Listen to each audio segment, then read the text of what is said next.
जय श्री राम। इस वीडियो में हम लोग श्री रामचंद्र और लक्ष्मण जी जनकपुरी नगरी में जाते हैं, उसके बारे में सुनेंगे। श्री राम जी और लक्ष्मण जी मुनि के साथ चले। वे वहां गए जहां जगत को पवित्र करने वाली गंगा जी थी। महाराज गाधी के पुत्र विश्वामित्र जी ने ये सब कथा कह सुनाई, जिस प्रकार देव नदी गंगा जी पृथ्वी पर आई थी। तब प्रभु ने ऋषियों सहित स्नान किया। ब्राह्मणों ने भांति भांति के दान पाए। तब मुनि वृंद के साथ वे प्रसन्न होकर चले और शीघ्र ही जनकपुरी के निकट पहुंच गए। श्री राम जी ने जब जनकपुरी की शोभा देखी, तब वे छोटे भाई लक्ष्मण सहित अत्यंत हर्षित हुए। वहां अनेकों बावलियां, कुएं, नदी और तालाब हैं, जिनमें अमृत के समान जल है और मणियों की सीढ़ियां बनी हुई हैं। मकरंद रस से मतवाले होकर भौरे सुंदर गुंजार कर रहे थे। रंग बिरंगे पक्षी मधुर शब्द कह रहे हैं। रंग बिरंगे कमल खिले हुए हैं। सब ऋतुओं में सुख देने वाला शीतल मंद सुगंध पवन बह रहा है। वहां की फुलवारी, बाग, वन, जिसमें बहुत से पक्षियों का निवास है, फूलते फलते और सुंदर पत्तों से लदे हुए नगर के चारों ओर शोभित हो रहे हैं। नगर की सुंदरता का तो वर्णन करते ही नहीं बनता है।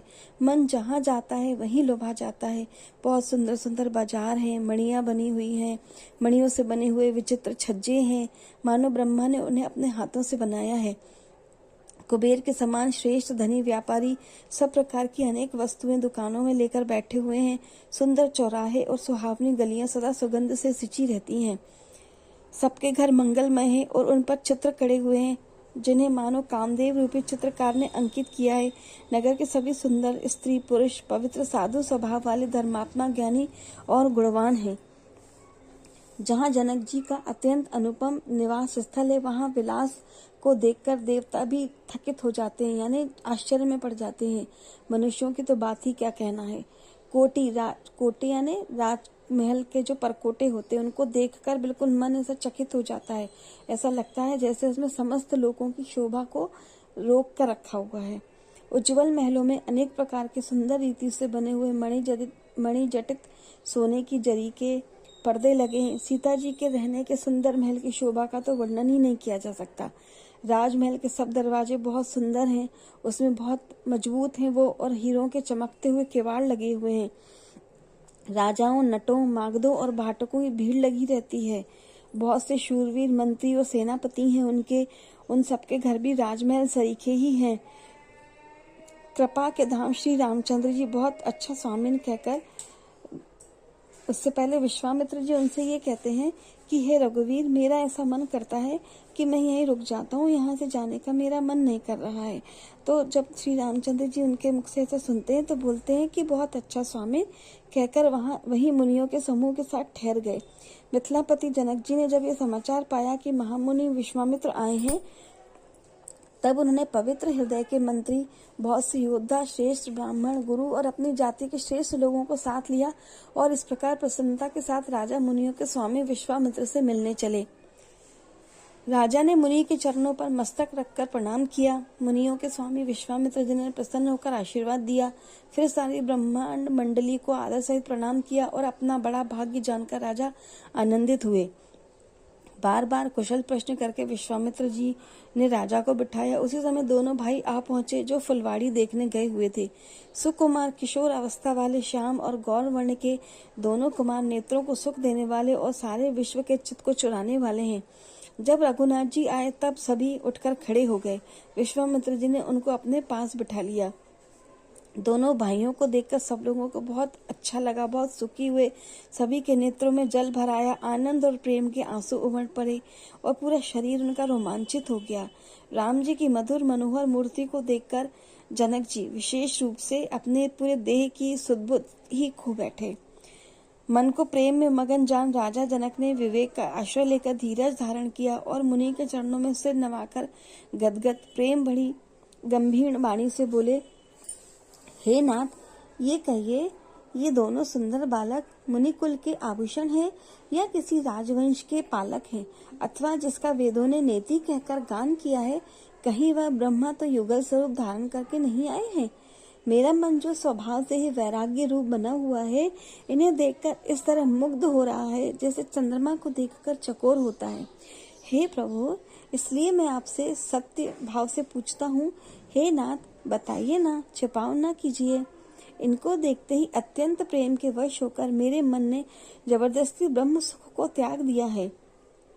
मुनि ने हंसकर कहा, हे राजन, आपने ठीक ही कहा है। आपका ये वचन मिथ्या नहीं हो सकता है। जगत में जहाँ तक जितने भी प्राणी हैं, ये सभी को प्रिय हैं। मुनि की वाणी सुनकर श्री राम जी मन ही मन मुस्कुराते हैं, मानो हंसकर ये संकेत कर रहे हो कि अब आप रहस्य को खोलिए नहीं। तब मुनि ने कहा, हे रघुकुल मुनि, ये महाराज दशरथ के पुत्र हैं। मेरे हित के लिए राजा ने इन्हें मेरे साथ भेजा है। ये राम और लक्ष्मण दोनों श्रेष्ठ भाई रूप, शील और बल के धाम हैं। सारा जगत इस बात का साक्षी है कि इन्होंने युद्ध में असुरों को जीतकर मेरे यज्ञ की रक्षा की है। राजा ने कहा, हे मुनि, आपके चरणों के दर्शन कर मैं अपना पुण्य प्रभाव कह नहीं सकता। ये सुंदर श्याम और गौण वर्ण के दोनों भाई आनंद को भी आनंद देने वाले हैं। इनकी आपस की प्रीति बड़ी पवित्र और सुहावनी है। वह मन को बहुत भाती है, पर वाणी से कहीं नहीं जा सकती। जनक जी आनंदित होकर बोले, हे नाथ, सुनिए, ब्रह्म और जीव की तरह इनमें स्वाभाविक प्रेम है। राजा बार बार प्रभु को देखते हैं, मतलब वहां से उनकी दृष्टि हटना ही नहीं चाहती, इसलिए बार बार प्रभु की तरफ ही जाती है। शरीर उनका पूरा पुलकित हो रहा है, हृदय में बहुत बड़ा उत्साह है प्रभु को देखकर। मुनि की प्रशंसा करके उनके चरणों में सिर नवाकर राजा उन्हें नगर में ले गए, अपने नगर में ले गए। एक सुंदर महल जो सब समय सभी ऋतुओं में सुखदायक था, वहां राजा ने उन्हें ले जाकर ठहराया। उसके बाद सब प्रकार से पूजा और सेवा करके राजा विदा मांगकर अपने घर चले गए। रघुकुल के शिरोमणि प्रभु श्री रामचंद्र जी ने ऋषियों के साथ भोजन किया। विश्राम करके भाई लक्ष्मण समेत बैठ गए। उस समय पहर भर दिन रह गया था। लक्ष्मण जी के हृदय में विशेष लालसा है कि जनकपुर देखें, परंतु प्रभु श्री रामचंद्र जी का डर है, फिर उन्हें मुनि से भी सक चाहते हैं, इसलिए प्रकट में कुछ नहीं कहते, मन ही मन मुस्कुरा रहे हैं। पर उनकी इच्छा है कि बाहर जाएं, शहर घूमें, जो जनकपुर नगरी में आए हैं हम उसको देखें। अब लेकिन श्री रामचंद्र जी तो अंतर्यामी हैं, वो अपने छोटे भाई की मन की दशा को उन्होंने जान लिया। उनके हृदय में भक्त वत्सलता उमड़ आई कि मेरा भाई है, उसकी इच्छा हो रही है कि जनकपुरी नगरी को देखना है। तो उन्होंने गुरु से आज्ञा मांगी। उन्होंने गुरु से बोला कि हे नाथ, लक्ष्मण नगर देखना चाहते हैं, किंतु आपके डर और संकोच के कारण स्पष्ट नहीं कहते। यदि आपकी आज्ञा पाऊं तो मैं इनको नगर दिखलाकर तुरंत ही ले आऊं। ये सुनकर मुनीश्वर विश्वामित्र जी ने प्रेम सहित वचन कहे, हे राम, तुम नीति की रक्षा कैसे न करोगे। हे तात, तुम धर्म की मर्यादा का पालन करने वाले और प्रेम के वशीभूत होकर सेवकों को सुख देने वाले हो। सुख के निधान दोनों भाई जाकर नगर देख कर आओ। अपने सुंदर मुख दिखलाकर सबके नेत्रों को सफल करो। सब लोगों के नेत्रों को सुख देने वाले दोनों भाई मुनि चरणों की वंदना करके चले। बालकों के झुंड इनके सौंदर्य को देखकर इनके साथ लग गए। उनके नेत्र और इनकी मधुर जो वाणी थी उस पर लुभा गए। दोनों भाइयों के पीले रंग के वस्त्र हैं, कमल के में दुपट्टों में तरकस बंधे हैं, हाथों में सुंदर धनुष बाण सुशोभित हैं, सिंह के समान गर्दन है, विशाल भुजाएं हैं, चौड़ी छाती है, अत्यंत सुंदर गज की माला है, सुंदर लाल कमल के समान नेत्र हैं, तीनों तापों से छुड़ाने वाले चंद्रमा के समान मुख है, सुंदर सिर पर सुंदर टोपियां हैं, काले और घुंघराले बाल हैं। दोनों भाई नख से लेकर शिखा तक बहुत सुंदर हैं। जब पूर्ववासियों ने ये समाचार पाया कि दोनों राजकुमार नगर देखने के लिए आए हैं, तब वे सब घर बार और सब कामकाज छोड़कर ऐसे दौड़े मानो कोई धन का खजाना लूटने के लिए दौड़ पड़े हों। स्वभाव से ही सुंदर दोनों भाइयों को देखकर वे लोग नेत्रों का फल पाकर सुखी हो रहे हैं। युवती स्त्रियां घर के झरोकों से लगी हुई प्रेम से श्री रामचंद्र जी के रूप को देख रही हैं। वे आपस में बड़े प्रेम से बातें कर रही हैं। हे सखी, इन्होंने करोड़ों कामदेव की छवि को जीत लिया है। देवता, मनुष्य, असुर, नाग और मुनियों में ऐसी शोभा तो कहीं भी सुनने में नहीं आती है। भगवान विष्णु की 4 भुजाएं हैं, ब्रह्मा जी के 4 मुख हैं, शिव जी का भयानक वेश है, उनके 5 मुख है। हे सखी, दूसरे देवता भी तो कोई ऐसा नहीं है जिसके साथ इसकी छवि की उपमा दी जाए। उनकी किशोर अवस्था है, सुंदरता के घर, सांवले और गौरे रंग के तथा सुख के धाम में इनके अंग अंग पर करोड़ों अरबों कामदेवों को निछावर कर देना चाहिए। हे सखी, कहो तो ऐसा कौन सा शरीरधारी होगा जो इस रूप को देखकर मोहित न हो जाए। तब कोई दूसरी सखी प्रेम सहित कोमल वाणी से बोलती है, हे सयानी, मैंने जो सुना है उसे सुनो। ये दोनों राजकुमार महाराज दशरथ के पुत्र हैं। बाल राजहंसों का सुंदर सा ये जोड़ा है। ये मुनि विश्वामित्र के यज्ञ की रक्षा करने वाले हैं। इन्होंने युद्ध के मैदान में राक्षसों को भी मारा है। जिनका श्याम शरीर और सुंदर कमल जैसे नेत्र हैं, जो मारीच और सुबाहु के मधु को चूर करने वाले और सुख की खान हैं, और जो हाथ में धनुष बाण लिए हैं, वह कौशल्या जी के पुत्र हैं। इनका नाम राम है। जिनका रंग गोरा और किशोर अवस्था है, और जो सुंदर वेश बनाए हैं, हाथ में धनुष बाण लिए हैं, श्री राम जी के पीछे पीछे चल रहे हैं, वे इनके छोटे भाई हैं। उनका नाम लक्ष्मण है। हे सखी सुनो, उनकी माता सुमित्रा है।